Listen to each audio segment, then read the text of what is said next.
Hey folks, and welcome to Drinking Alone with Friends, a podcast where three friends drink alone together. My name's Chris. What up, what up? It's Tud. And I'm Obert. And I was meaning to ask you guys are on Venmo, right? No. Yeah, of course. Okay, because I'm going to have to I couldn't get all the money back for the billboard. So they said there's already a third of it up. So all we have is just Chris on the billboard. It sounds like Chris has to pay for it all then. Whoa. I don't know about this. I was clearly the one that said that word of mouth was the best advertising. Yeah, but if you're the only one on the billboard, then I feel like you have to pay for it. Chris, just think of this as an opportunity to have 2/3 whatever you want on the rest of this billboard can be yours. Oh, that is true. That sounds like a good deal. Yeah, I know. Well, now I got to think. Is like, what do I want to fill the other 2/3 of the billboard where I am dressed in a Speedo? That's the key right there. What's going to make the most sense? I mean, I guess a bunch of beer. Yeah, that sounds good. That could be the middle third. And the far third is, I don't know. You in a Speedo again. Just It's a beer sandwich with Chris and Speedos on each side. with two sexy Speedoed crisp pieces of bread. I'd catch my eye. It also make you blind in multiple countries.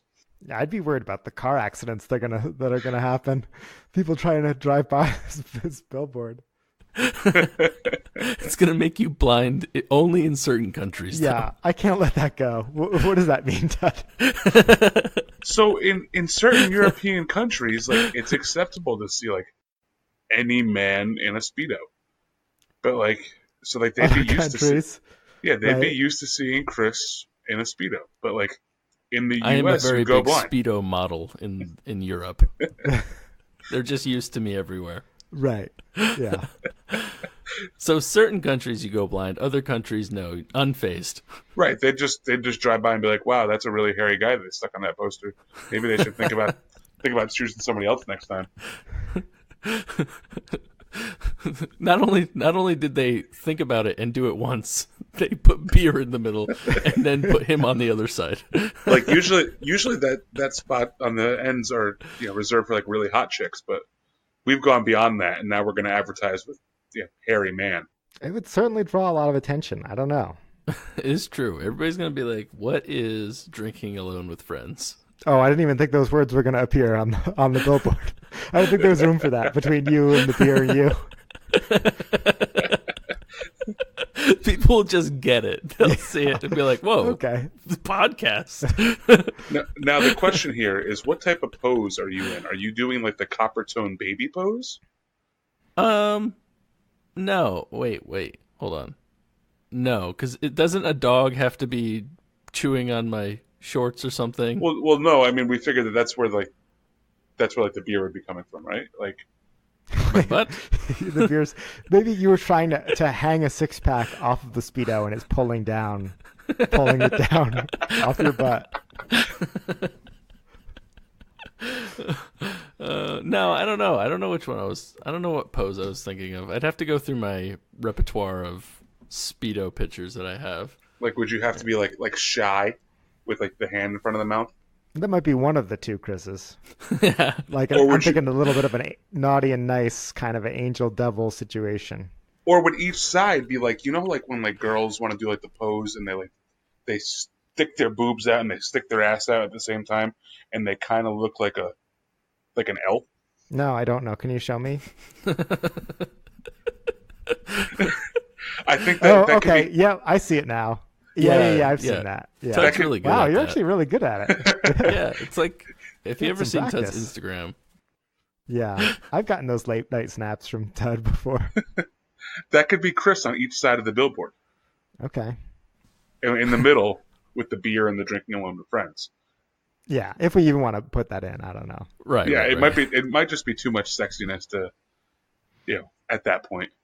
So anyway. So Todd, how was your weekend? Good. That's great to hear. Anyway, moving on.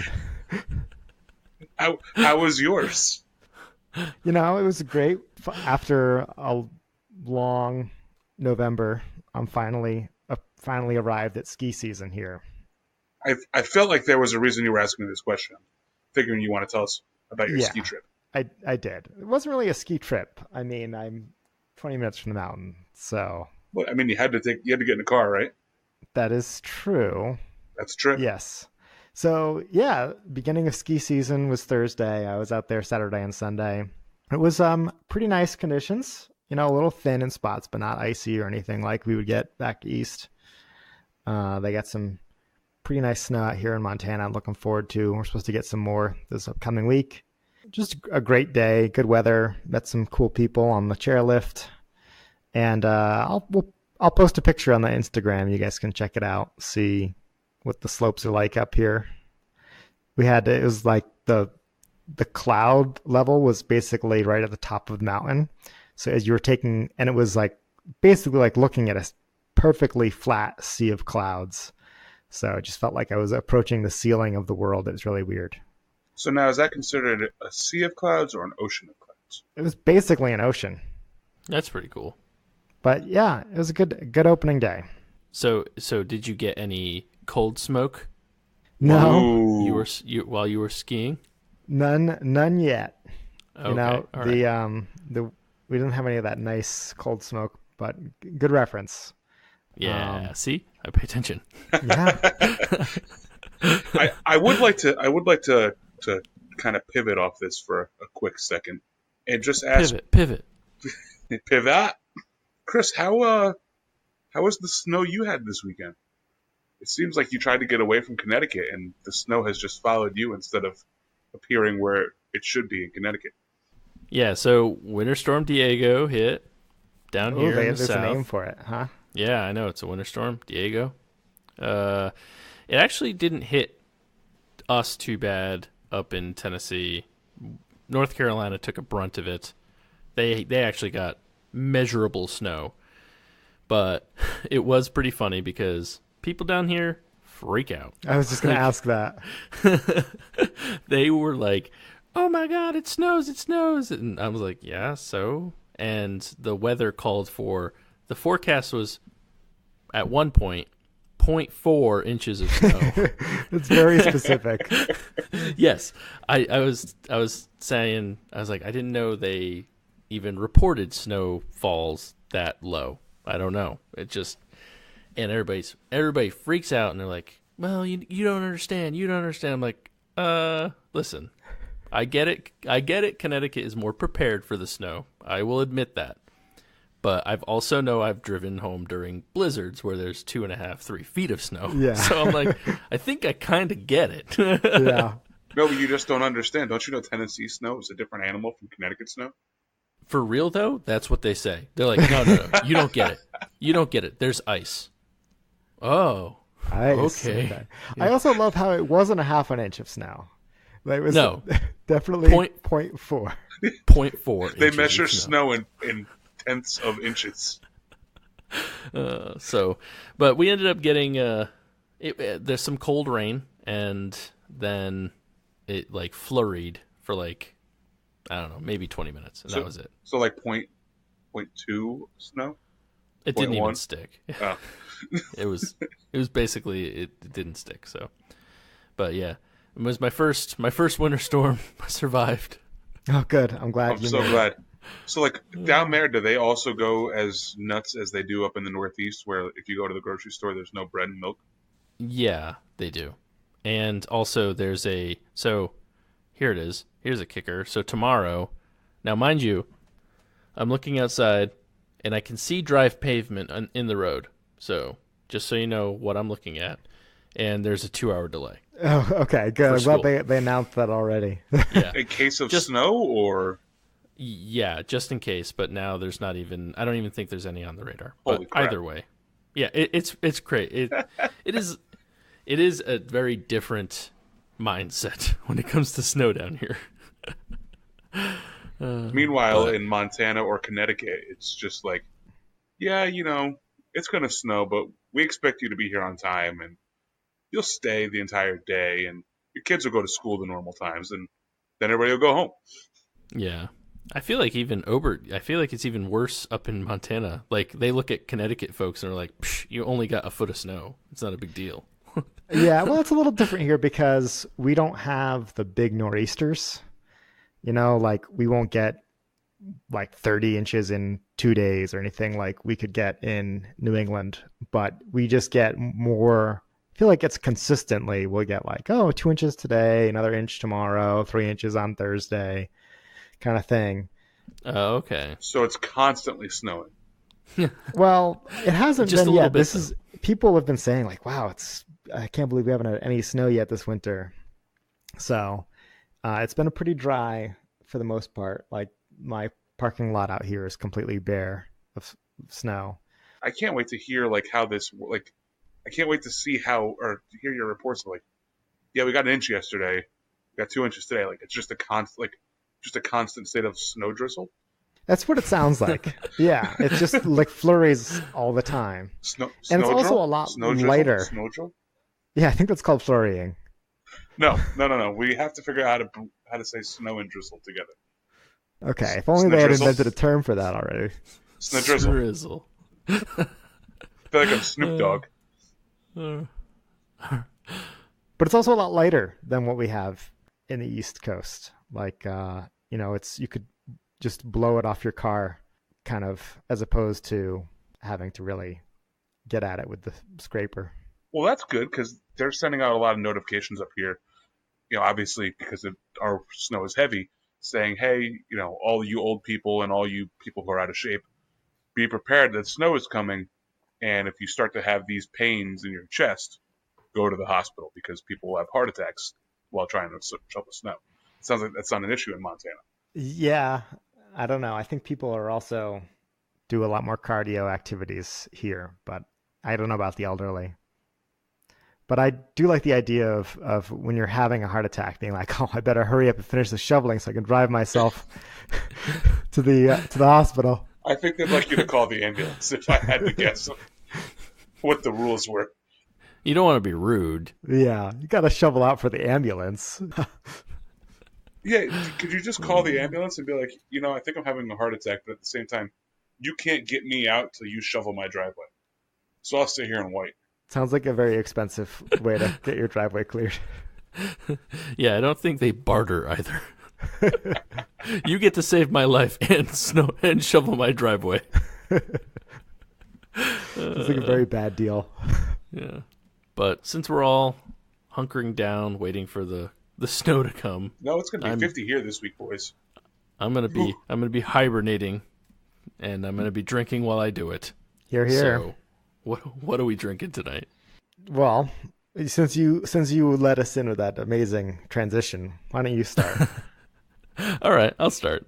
I don't get to start very often, so it's kind of a big thing. So I am drinking. Ooh, well, first that on the new microphone really, it sounded like you were opening it right next to me. I'm drinking something that I got in a beer trade recently. It is called Pseudo Sue. And it's from Toppling Goliath Brewing Company, which is not I don't think I've had any of their beers before. I've had that beer. Have you? Yeah. Oh, nice. We get it's distributed in Connecticut now. Oh, nice. There's a dinosaur on it, right? There is, yes. Yeah, it's a really pretty cool can. Yeah. Well, great. Todd, why don't you just review my beer? I thought it was really good. You could hate it, so go ahead. I think it's terrible. I think it's 2.5. Todd's got bad taste.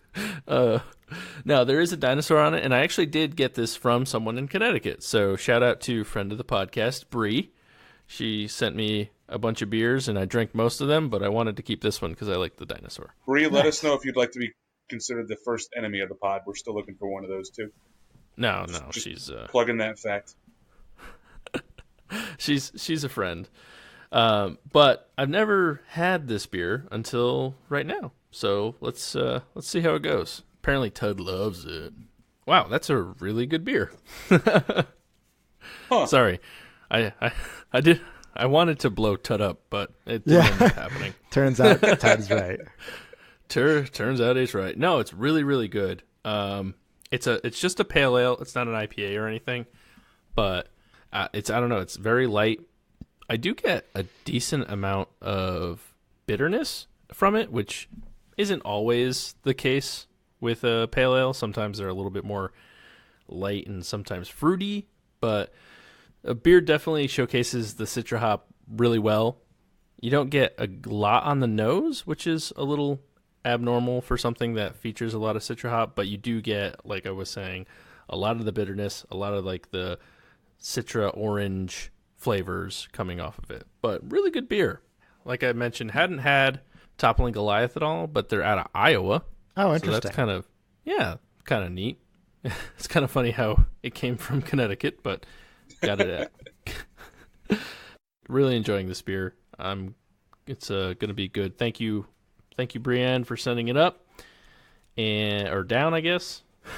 Over and down. Okay, so Chris, Pseudo Sue from Toppling Goliath. What would you rate it? For a pale ale, I really enjoy it. It's not quite going to hit that 4 mark for me. I think I'm going to stick it right at a 3.75. Solid middle of the road rating. Right, For the calibers of beers that we keep on our podcast. Yes, exactly.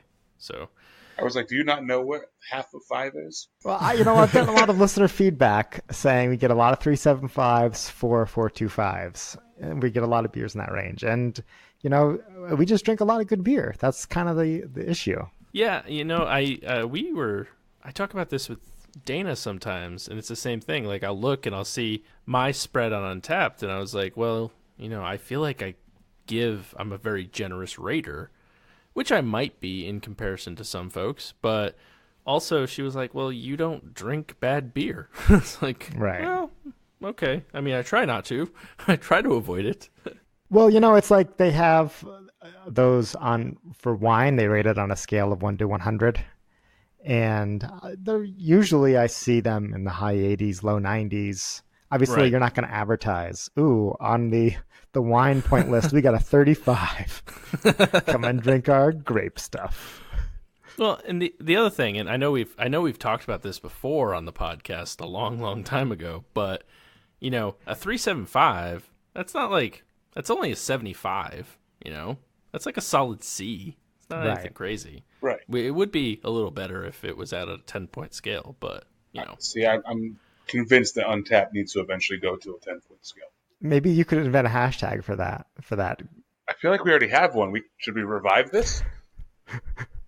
That was kind of where I was going with that. Hashtag Untappd. Let's get on this. Oh, that's a really good hashtag. Yeah. You should get that out like some there. awesome podcast came up with it. Yeah, they're very smart. Whoever came up with that. So, but Pseudo Sue 3.75, and who wants to go next? Anybody? Anybody in particular? I can't wait any longer to drink my beer because just like last week, I have a full bomber. So I better start on it now if I want to finish it tonight. You literally can't wait. Yeah. You have to do it now. So I don't want to be pouring some of this down the drain. Never. That's alcohol abuse. Don't make me send Gary to your house. For those regular listeners who tuned in last week, you'll know I was really excited about my beer last week, and kind of in the same vein, I decided to do a similar beer this week. So, all right, here we go. Without further ado now. There we go. So, this week I have from Flathead Lake Brewing the 2018 North Shore Project, which is the 1885 originator Doppelbock Lager. Ah. So, yeah, this is a Doppelbock that's been aged in oak barrels. I was inspired after last week's beer was so good. I decided to do something similar with another barrel-aged beer. So, cheers. Cheers. It's good. It's not as good as last week's. It's a little sour, honestly. Is that a common trait of a Bock? No. Bocks they're like a German style. We've had a Bock before on the podcast. I don't remember who did it. Might have been me. But they're a little sweeter. Yeah, this is definitely defies the genre a little bit. I get a lot of that oak flavor, but also a lot of, like I said, kind of a sour tinge to it. That is really weird. That's definitely not what you would get from a Doppelbock. Yeah. That's not what I would imagine. Do you think it's infected? No, I mean, I'm going to drink it regardless, but I think this one is a bit of a swing and a miss. Maybe it's because of the barrel aging. Yeah. Yeah. I mean, that's the only thing I can think of off the top of my head without drinking it, obviously. Yeah, well, let me read you the description here. I want you to pour it in a vial and send it to me in the mail so I can taste it too. Okay. Yeah, let me go get my vials. Hang on. So let me read this description. Aged for 4 months in oak casks to complement the bold malt body of this German-style lager. Named for the year the original homestead and orchard was established in what is now known as Big Fork, Montana.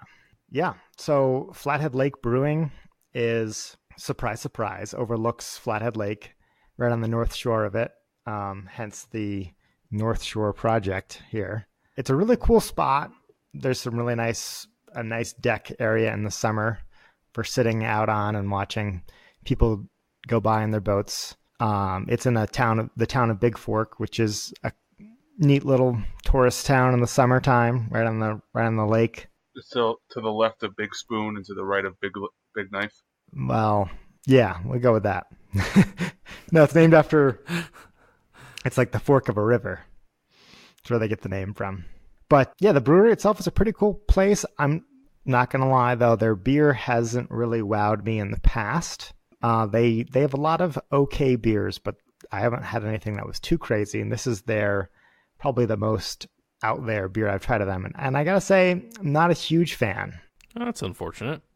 Yeah, I know. We hate to. You know what, folks? They all can't be winners here. We were just talking about how we all like to drink good beers, and this is it's unfortunately not the best one. After that being said, it's drinkable, it's still enjoyable. I'm gonna give it a 2.5.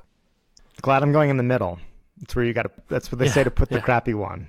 So Tud's gotta pick it up. Yeah. So let's hope this beer I've never had before is better. Yeah, let's hope. So I am drinking a beer by Thimble Island Brewing Company out of Branford, Connecticut, called Mutually Assured Destruction, which is a Russian Imperial Stout. So this is the stout that Thimble Island comes out with once a year, and then they barrel age it. And so this one happens to be barrel aged from 2014. Oh, wow. Damn. Yeah, so we're going to get into a story about how I found this in a little bit. But anyways, the description of this is an exceptionally dark, bold, complex, and surprisingly well-balanced stout. MAD, as it's called for short, cranks out the aroma and flavor dials to 11 with a strong roasted malt profile and adds a notable sweetness to the beer along with notes of caramel and molasses. So, without further ado, that's a really good Russian Imperial Stout. So you can definitely tell it's been aged. Yeah. Smooth. I get a lot of molasses, not a lot of caramel, and a lot of bourbon, but not in like the bad way. It doesn't burn at all. It's very smooth. It gives that's probably where the molasses is coming from, is the bourbon barrel. Very dark, a little almost burnt flavor, but that's what you would expect from a Russian Imperial Stout. It's a good beer. I would give this probably a 4. Nice. Yeah, that's a good beer. I love Russian Imperial Stouts. Yeah. So, they're one of my favorite strong foreign stouts. Definitely make the top 3, would you say? So going back to the story I had for this beer. Oh, yeah. I found a new package store in East Hampton, Connecticut. It's called Cheers. Norm! Is that what they all said when you walk in? Yeah, well, they said Tud. Right. But everybody does know your name there. Yeah, that was the joke that you made. I was hoping that when you open the door, like, how some places have the doorbell, like either the electronic ding dong or the actual. Oh, that'd bell. be great, wouldn't it? If they had one that just said Norm every time the door opened, I'm sure it wouldn't get old either. Yeah, not at all. So I can't decide whether this is a really good package store or that they've been into craft beer for a long time and nobody ever goes there. Because this is the second time I've been there in the past 2 weeks. And it's the second time I've been able to walk out with beers that I didn't expect to find.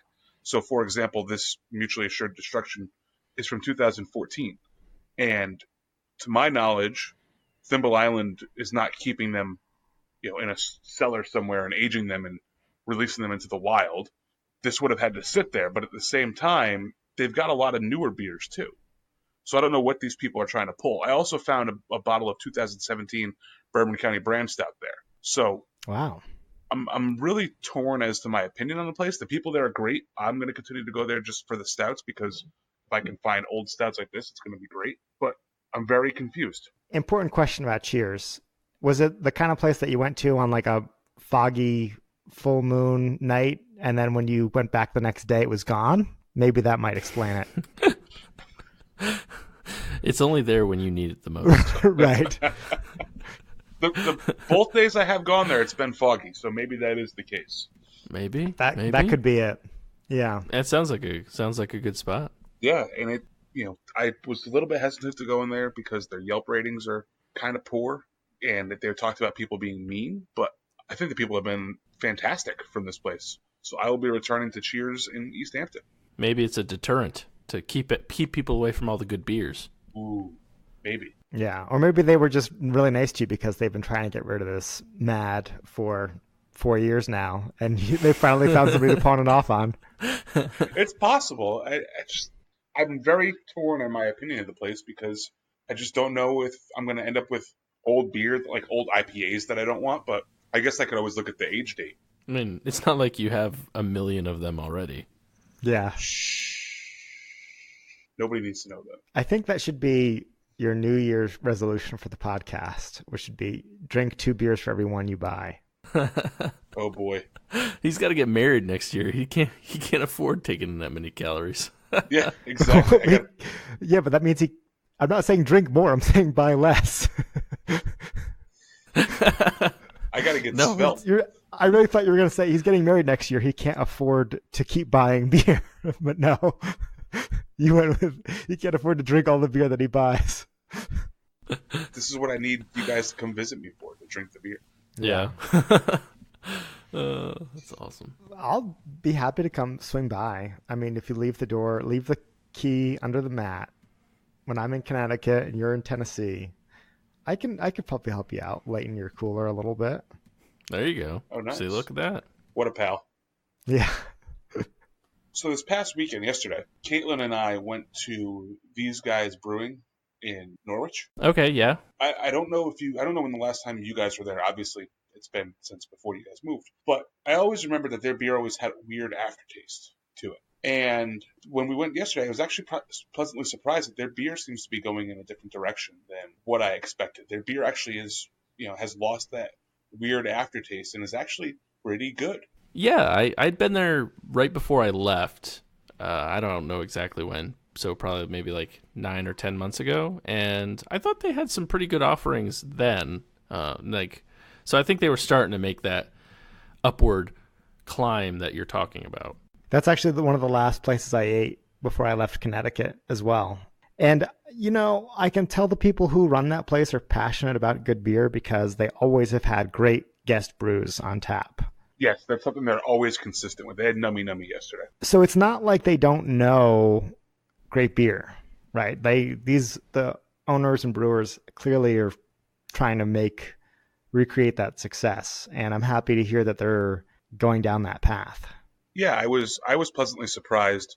Obviously, their food's always been great, but I've always kind of avoided going back because I was like, I'm gonna go there, and their beer. I feel like I have to get their beer when I'm there because I can get their guest brews other places, and I just never wanted to have to drink their beer. But we wanted to go to Epicure because everybody seems to be raving about that place, and really, I don't quite see the appeal for raving. I think their beer's good, but I don't think it's rave-worthy, but because we were driving back to the casino, I thought it was worth stopping by.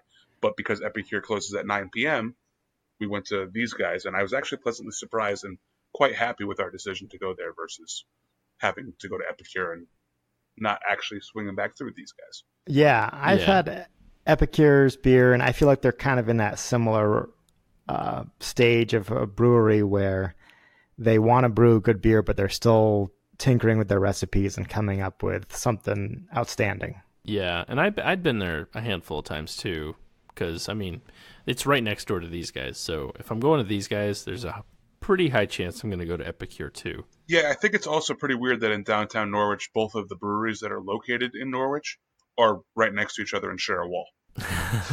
Yeah, but they're like you said, their beer's good, and I feel like then if you give them a little bit more time to, perfect the brewing process and all that fun stuff, they could make some pretty solid stuff. But yeah, I'm glad that these guys is doing well. I was pretty, semi disappointed at first, but then they started to grow on me. And like I said, now you're just appointed. Now I'm just appointed. Yes.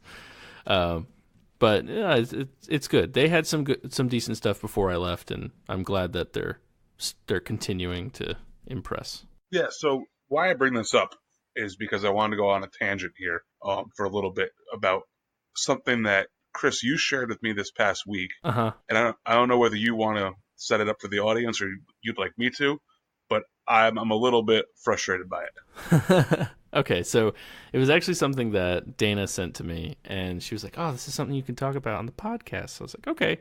I look at it, and it's the best. I can't remember the wording, but like the best must-go like beer trail of Connecticut. Oh yeah, I saw that link.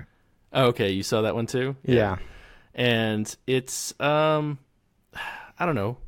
Todd, do you wanna fill us in on what you think it is? Okay, so yes, so let me take it from here. The name of the article, just for everybody, is called "Take the Connecticut Brewery Trail for a Weekend You'll Never Forget." I don't think you'd forget it. You may not, because it is a very substandard beer trail, and that you probably would never forget it because you'd be like, "I'm never going on a Connecticut beer trail again." So this website, onlyinyourstate.com, decided that they were going to pick 10 breweries that basically formed a circle, kind of a circle around Connecticut. So the first brewery on the list is Willimantic Brewing Company, which we can all kind of agree that that's a pretty good place to start. You get some food there. It's yeah, definitely I know it's a one good of your place. favorites. Yeah, it's one of probably the brewery I've been to the most in the state, and will always hold a special place in my heart. And they have amazing food. Next is City Steam Brewery Cafe in Hartford. I would just skip this and never go there. The next is Thomas Hooker Brewery. It's one of the original breweries in the state. It's probably worth going to. That's fine. Yeah, so it just sounds like at this point, this list could have been made in 1995. Correct. Because these three are some of the oldest breweries in the state, but they are by no means the most outstanding at anything they do. Right. I mean, you could give it up a little bit to Hooker because they have, over the past year and a half to 2 years, reinvented themselves with #NoFilter and Ode to Blumpy and Super Duper Double Citra. And I was impressed last time I went to City Steam as well. They've upped their IPA offering. Yes and no. City Steam is still subpar, in my opinion. So after that, you go to Firefly Hollow, which is fine. It's a brewery. It's a good stop. Yeah. Their Cone Flakes IPA is pretty good. Yep. Next is Two Roads, which there you're going to get Two Juicy, Sip of Sunshine's canned and brewed there. Two Roads is probably the biggest brewery in the state of Connecticut. I don't think you can get Sip in the tasting room now, can you? I don't know. It's been a while since I've been there. I do know you can buy it in cans there. Okay, but they do have some good experimental stuff that you can only find at the brewery. Yeah, they have a really good sour program, which is really awesome. Their Tanker series is probably one of the things that they're getting most known for. Next is the brewery that shall remain nameless. They still have yet to sponsor this. By the way, this is my Why I'm Cranky segment. I'm just gonna make this happen. Retroactively. Yeah, so this is... We knew. So this brewery shall remain nameless. Moving on next. So, by the way, also in the same town... Stony Creek, by the way. ...as this brewery that shall remain nameless is the brewery that I'm drinking their beer from. Doesn't even get a mention on the list. Thimble Island. Granted, not the best brewery in the world, but their stouts are pretty good. Next, 30 Mile Brewing Company in Old Saybrook. Okay, it's a good stop. Have you been there? I've had their beer. Okay. What's it? Is it Baby Seal Dance Party? No, not Baby Seal Dance Party. Baby Seal Dance Party Shabine. Oh yeah. Is it Baby Fight Club? Do they do a Baby Fight Club? That's right. They do Baby Fight Club. Wait, they do Baby Fight Club, and we didn't mention it when we did our whole segment on Baby Fight Club. How is no one? Todd, you got to drink this next episode. It's hard to find. Yeah, they don't release it very often. Well, I guess the first rule of Baby Fight Club. You don't release Baby Fight Club. So 30 Miles fine. Next is Beard, which arguably might be the best overall brewery on this list. Everybody knows Beard does fantastic IPAs. Next is probably the worst brewery on the list, Cottrell. So for anybody who doesn't know, Cottrell is probably one of the older breweries in the state as well. And they've been around since 1997. And their beer is just, if we all drank it, they'd all be considered the lowest ranked beers that we've ever drank on this podcast. You know what? I gotta stand up for Cottrell because I enjoyed my time there, but I just want to read the description on this list because they say you'll love the industrial vibe and full flavored beer. It's literally a warehouse. Like yeah. Industrial calling vibe. it industrial vibe is it's very it's very generous. Yeah, for sure. The only thing I could say that's good about Cottrell is that if you go there, their beer is free for you to drink. And then finally, the piece de resistance. Number the 10 on stop. Number 10 on the list is Epicure Brewing. Yeah. Now, Epicure Brewing, they are technically the first official brewery of Norwich. They were around before these guys, even though these guys opened their facility first. Really? Oh, interesting. The Hydrox of Norwich breweries. Correct. We had seen them around at multiple beer festivals before they had opened their location. And these guys was open for like a year and a half before Epicure opened their doors. Yeah. Oh, yeah. At least. Dude, I feel like they were open forever. But anyways. So this goes back to my original rant about Epicure and how I just don't get the hype around it. Their beer is okay. It's, their beer is what I would consider beer. It's a beer drinker's beer. It tastes like the beer that it's supposed to taste like. But they're not doing anything fantastic. Their stouts are just stouts. Their IPAs are, traditional English IPAs, even though they're attempting to make, New England style or West Coast style IPAs. All their beer is just beer. It's funny you say that because that brewery that I'm featuring tonight, similar, they make some pretty decent beers that are good examples of their styles, but they're very generic styles of beer. Yeah. So, Ted, I will say I hadn't read this article until right now. And, I mean, I didn't read it, but, I went on the virtual tour with you. and even I think that I could plan a better one relatively easily. Yeah, I can think of... And save 4.5 hours of driving. Right. I could, easily. And so with this, I am going to be putting out just a little teaser for next week's episode. Next week's episode will contain a list. I'm going to keep the same parameters as this list. There will be 10 breweries. They must all be in some type of geological order, I guess, around the state of Connecticut based on this, because it does form kind of a So nice like order. all igneous first and then metamorphic and then sedimentary, or... Did I say geographical? Is that the wrong word? You said geological. Okay, so they will have some geographical order to it, kind of like this. It does form a nice circle around the state, so I will be doing the same. Obviously, I could do more. I could do more than 10, but just to prove that how easy it is to build a list of 10, I'm going to blow this list out of the water next week. So stay tuned for that. I must say, having lived halfway between Epicure and Willy Brew, that was one thing I really enjoyed about the list, is that it basically started and ended at my front door. Which is good, except for the fact that you have to, drive the 5 hours in between the two. Yeah. No, I'm excited about this brew tour, and I think you should write into Only in Your State with the new and improved Connecticut brewery tour. I was actually going to lay down a challenge to this, Only in Your State, and the author of Natalie Coleman. Natalie, I'm coming for your title. Calling you out. Oh, the pod. I'm calling you out. I'm coming for it. I think we found the first enemy of the pod. Natalie, And I am sending you this list once I am done writing this. And I will have a little blurb just like you about each little brewery. So let's go. Oh, I like that. Oh, wow. Okay, all right. That's going to be exciting. So Ted, when you get that list ready and you get all your blurbs set, what we'll do is we'll talk about it on the pod, but then we'll release it onto social media one stop at a time. How about that? Oh, I like that. Yeah. To Ted's tour through Connecticut breweries.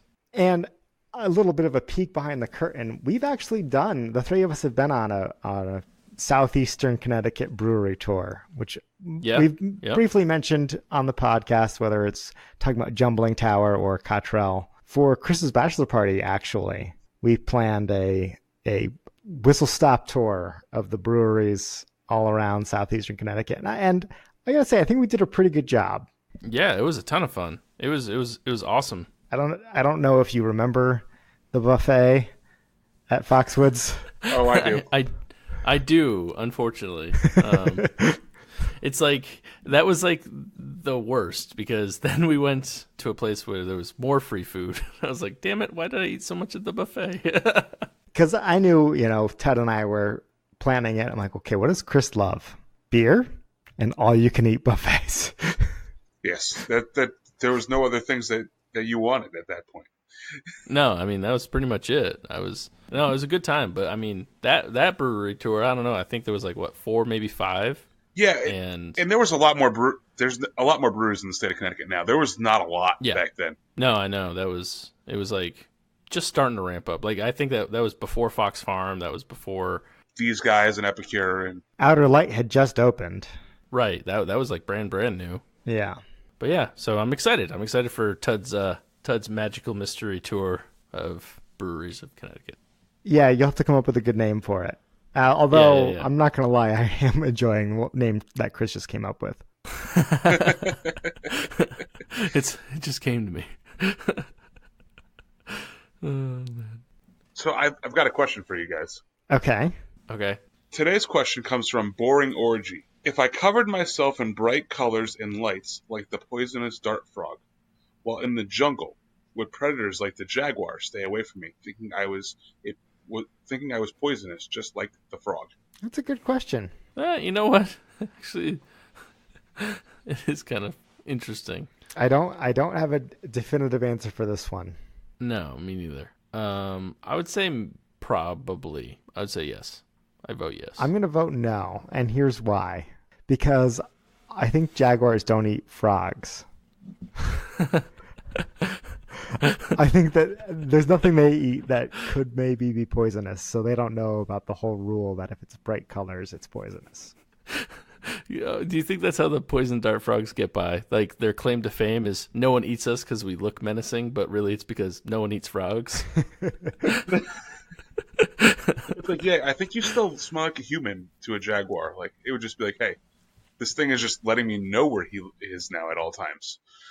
Right, yeah. I mean, and that's assuming the jaguars can see colors like that. Can they? I don't know what cats' eyesight's like. Fun fact, cats can't tell the difference between red and black. There you go. So you're just a big black and blue mass. So there you go, Boring Orgy. If you just dressed in black and red, you'd be invisible. And that fact is a shout out to, well, no, I don't, hang on. I don't think that's how it works, Todd.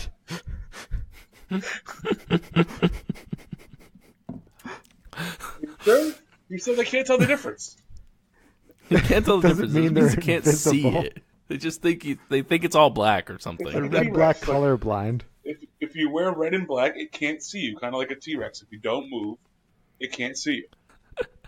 Yeah, it's the same. You should try that. Yeah. Just try it out. Apparently that doesn't work in Super Mario Odyssey, by the way. I tried not moving, and the T-Rex found me. I really thought it would have worked. So, I do have one more, just because, and I feel like this fits because, Chris, you as the leading expert may be able to answer this. I don't know why I use so many dots. I have no idea. Nope. This comes from Champagne Janny. Okay. She would like to know, how many balloons do you have to tie to a baby to make it float away? We're talking standard helium party balloon. Yes. Yeah, I mean, I assume helium Let's balloons. say, It's not like... and she even makes a point to give the baby an age. Let's say the baby is 4 months. That's a little exact there. Whatever the hell your name is. It sounds like somebody... Champagne Janny. Champagne Janny. Somebody said a few too many late nights with their 4-month-old baby.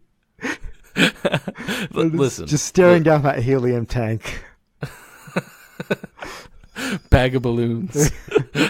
I could make all my problems go away. I don't know what happened, officer. All of a sudden, thousands of balloons attach themselves to my baby in a wet, damn roving packs of wild balloons. Oh man, like don't get me wrong. Hey, Champagne Jenny, like kids can really be like they can wreak havoc on your life in general, but don't tie balloons to them. This is the official stance of Drinking Alone with Friends. Don't tie balloons to your baby. We don't want to confuse anybody here. We want to make it very clear that we do not advocate tying balloons to babies at all. Right. Instead, but that being said, instead, enter your kid into a baby fight club, and you're good to go. In this hypothetical world where you're okay, I'm going to set the scenario. You are on you're on an island, and the island's going to disappear at high tide, and you have the only way to get your baby out and to safety is by tying it to several balloons. Limitless amount of helium balloons that you somehow possess on this island. Yeah. How many hypothetical balloons do you tie to your hypothetical baby? Oh man. Well, I mean, in that scenario, you just keep tying them until the baby starts to rise. It sounds like a really fucked up baking recipe. Like, tie balloons until baby starts to rise. Like, do you think that, all right, here's a better question. Do you think the number is more or less than 2,500 balloons? Oh, I think it's way less. Yeah. By way less, do you mean less than 1,000? Yeah. I think less than 1,000.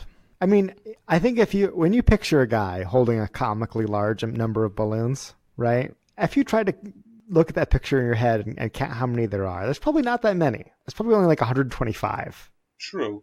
I guess the question is, how much weight could one single balloon raise? Because a 4-month-old baby is like, depending on the size, of course, like 12 pounds, 15 pounds, maybe? So if I told you, I need to give you this other fact that somebody posted in this thread. Mythbusters needed 3,500 balloons to lift a 44-pound quote-unquote kid off the ground in their episode. Okay, so yeah, I mean, you're talking right around 1,000 then, if the math equals out, right? But you have a lot less weight of balloon material too, and string. Ooh, string weighs a lot eventually. Yeah, I mean, if you add up that much latex, I mean, that's a lot of balloon stuff. So there we go. I think we've answered the question for Champagne Janny. Do not attach. The answer is do not attach balloons to your 4-month-old. Unless you're on a sinking ship, and it's the only way to send your baby to safety. You know, another answer would be, you know, if the balloon was, depending on how big the balloon is, it could literally be one balloon. Like, you could put the baby in a hot air balloon, and that hot air balloon would lift it. That's true. That's true. If you tied one hot air balloon to a baby. If the local volcano explodes, and your house is surrounded by lava, and there's only one way to get the baby out, and that's a hot air balloon, you can do it. You can do it. That's okay. It's one of the only reasons you should ever tie a baby to a balloon. So, unfortunately, it's getting to be that time of the podcast where, you know, we must say our goodbyes and leave you all.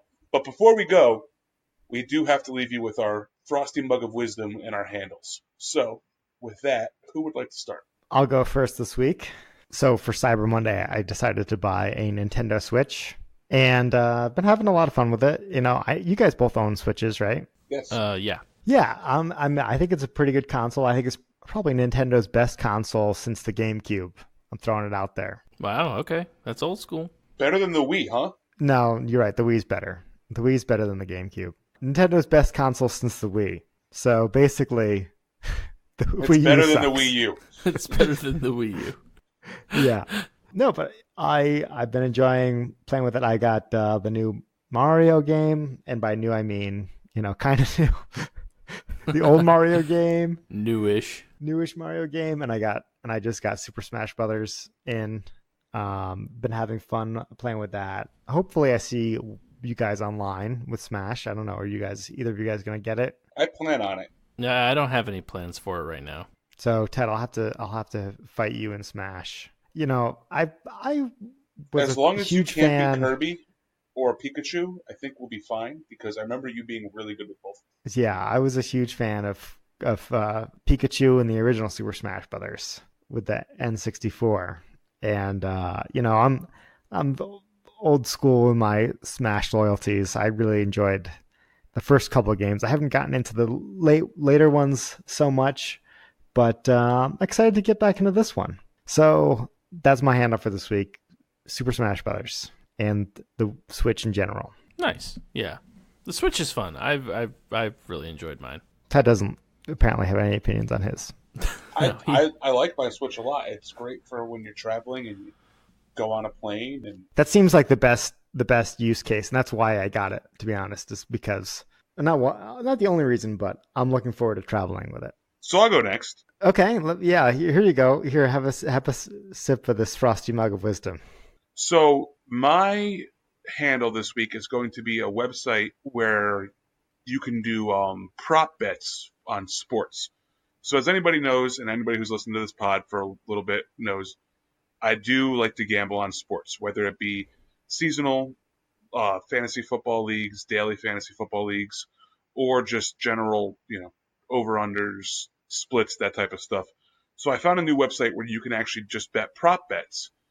So like fun stuff like, will 3 running backs in this game total over 150 yards rushing throughout the game? And, who will score first and who will win the coin toss and all those different types of things. Because they're just fun and random, and, they just give you something you need to root for when you're watching sporting events. Like when they do the questions for the Super Bowl every year. Correct. Those are all prop bets. Yep. So that's what they are. And this website specializes in just that. So you've been teasing it long enough. What's it called? It's called monkeyknifefight.com. So if you go there, you can sign up. They give you a promo code to get like 1.5 times your deposit. But at the same time, we'll include a link in our show notes that if you use my code, you'll also get an extra $15 on no matter what you deposit on top of the bonus code. So again, monkeyknifefight.com for any of your prop sports bets need. So with that, I'm going to pass the cup to Chris. Okay, yeah, I'll take it. So for the last handle on our Frosty Mug of Wisdom is actually going to be some self-plugging. So my wife and I have decided to expand our podcast making, and we actually are launching a new podcast this week. It's going to launch this Tuesday. It's called Marital Discord, and essentially what it is we take the hard-hitting topics that people really care about, and we argue over them. So, for example, what's the best kind of French fry? How do you like to play your games? Do you play them to win, or do you play them for fun? That kind of stuff. So yes, we'll release them every Tuesday. We'll launch with 2 episodes. So this upcoming Tuesday, you'll be able to listen to two episodes. They're short, 20 to 30 minutes, and we have a lot of fun making it. So if you care to listen to us bicker over some random topics, then go ahead and tune in. You can follow us on all sorts of social medias at Marital Discord on Instagram and Facebook. And of course, we have an email, maritaldiscordpodcast@gmail.com. Now, Chris actually let me and Todd listen to the first couple episodes after he recorded them, and I gotta admit, it's a pretty good podcast. I think you guys have some really good chemistry, even though a lot of the time I'm shouting at my stereo to be like, no, I totally agree with one of you and not the other. But I enjoy listening to it. And it's funny because I feel like Chris is going for the win on the technicality a lot of times. Yeah, so just be prepared that anybody who listens is going to disagree with Chris a lot. No, see, but then I have some folks that are like hardcore behind me, 100%. Just because that's your mom doesn't mean that she's right. So no, I appreciate it. We have a lot of fun making it. So we'll see how it goes. Hopefully everybody starts listening to it. And that's going to be about 20-25 minutes. Yeah. It's we want to make them quick. Nice quick hits, and we're gonna have a bunch of interactive stuff. So, you can tell us who's right and who's wrong. On the Instagram, we'll have polls and stuff like that. So tune in every Tuesday for Marital Discord. No, I'm excited. I think you guys are gonna have a very thriving podcast. So I'm wishing you guys well and looking forward to listening to it. Yeah, thanks. So with that, thank you guys all for listening. We'd like to thank the breweries that provided the beer today. So I'm going to go first with thanking Thimble Island for the Mutually Assured Destruction 2014. Yes, thank you to Toppling Goliath for Pseudo Sue. And I want to thank Flathead Lake Brewing Company for their North Shore Project 1885 Originator Doppelbock Lager. So please follow us on social media, just like you're going to follow Chris's new podcast, Marital Discord, on Instagram, Facebook, Twitter, and also make sure you follow us on Untapped at DAWF Podcast. Hashtag follow the email with comments, questions, general thoughts, concerns, and hatred. Still looking for that enemy of the pod at dawfpodcast@gmail.com. Make sure you subscribe to us on iTunes, Google Play, Spotify, Stitcher, or wherever you listen to your podcast. And make sure on whatever your device you're listening to us on, you give us a rating of 5 stars. It helps others find us and make sure that we're getting out to everybody who would find us awesome, as you all do. Again, let us know through the email if you guys are interested in stickers. We have them. Give us your address. We'll send them out to you. We're going to sell it for money, just an FYI. And with that, I'm Tud. My name's Chris. And I'm Obert. And remember, if you're drinking alone, you do it with friends. So are you and Dana going to have like a win-loss record? Yeah, I mean, I get to keep score, so it'll probably be very, very skewed. Yeah, I didn't want to say this on the podcast, but I definitely think I'm going to agree with